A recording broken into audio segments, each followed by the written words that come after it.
Today we'll talk about how to find the right research mentor. You made up your mind about doing research. Most medical students don't know anyone doing research, so how can you get started? Finding the right research mentor is daunting. I have thought a lot about this.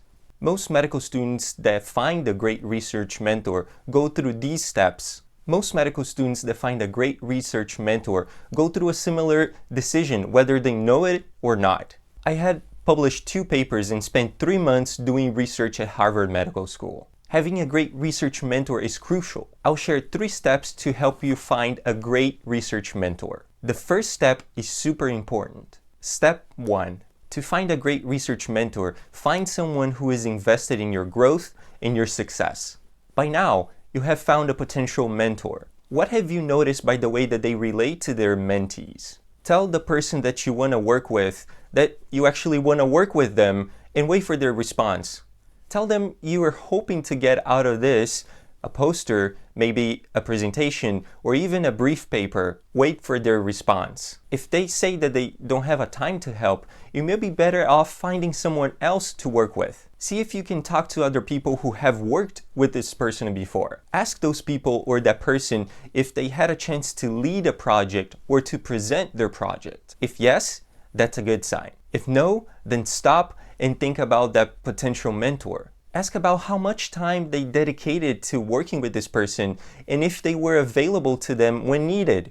The first step is super important, but the second step is the most important of all. Step 2. A great mentor is a mentor who's flexible with time and respects your other life commitments such as work, family, and school. Most students think that they need to drop everything to do research, but that's not true, and here is why. For example, when I increased my clinic days seeing patients, I told my mentor. His response put me at ease. He said he understood I needed to prioritize my clinical work, and he worked with me to make my research work out. This is important because life is much more than just doing research. You have to be present for family, do well in school, and also do well in your primary work. This is why a good research mentor will not expect you to drop everything to work with them. And here's where step 3 comes in. Step 3. Even if you cannot actually dedicate 100% of your time to do research,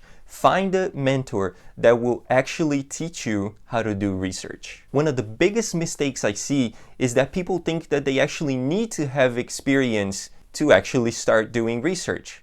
But that's not true. Here's why. Research mentors are busy people. If a mentor agreed to take you on as a mentee, they must be willing to make the time to actually teach you, not outsource the teaching to a senior student or a research assistant. When I started out doing research in medical school, I didn't know anything. My mentor met with me weekly and even more frequently during my dedicated research month. He taught me how to think like a researcher. That is, how to pick a good research question, how to do a thorough literature review, how to interpret the results that I was getting, and how to write a good outline for a paper. This is important because these skills are hard to learn on your own. A good mentor will make the time to teach you those skills. To summarize, this is how I found a great research mentor. Step 1. Find a mentor who is really invested in your growth and your success.